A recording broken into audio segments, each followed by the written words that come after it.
Nang dahil sa problema sa pamilya, OFW sa Riyadh, munti ka nang tapusin ang buhay. Kaya kung isa kang OFW kabayan o may kamag-anak kang OFW na nagsusumikap ngayon sa abroad, dapat mo ito malaman. Si kabayan, gumawa po ng isang hakbang. Buti po, nakita siya ng employer.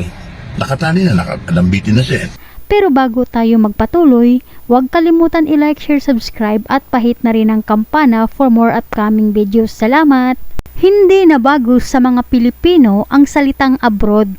Halos lahat ito ang inaasam-asam para maiahon sa kahirapan ang pamilya. At bukod dito, malaki rin ang sweldo sa ibang bansa kaya marami sa mga Pilipino ang nangangarap mag-abroad. Isa na dito ang OFW na itago natin sa pangalang alias Mian. Isang kasambahay OFW sa Riyadh, ang maswerteng nakatagpo ng amo na mabait. Ngunit minalas naman siya sa kanyang pamilya sa Pilipinas. Dahil sa palagi itong pinipressure ng pamilya pagdating sa pera at nagagalit pa di umano ang kanyang mga magulang kapag pumapalya ang kanyang perang pinapadala.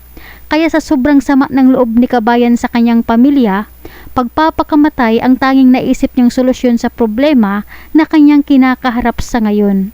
Kaya sa mga may mga kamag-anak na mga OFWs sa buong mundo, dapat niyo ito pakinggan, kabayan. Alam niyo po si kabayan, gumawa po ng isang hakbang na tapusin ang kanyang buhay sa pamamagitan po ng pagtatali sa kanyang liig. Nang dahil po sa pumuwersa ng pamilya na magpadala palagi ng pera, hindi po nakayanan ng OFW dahil hindi niya alam kung saan siya kukuha.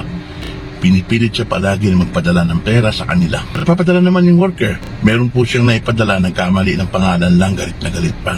Buti po, nakita siya ng employer. Nakatali na, nakalambitin na siya. Wala na malay.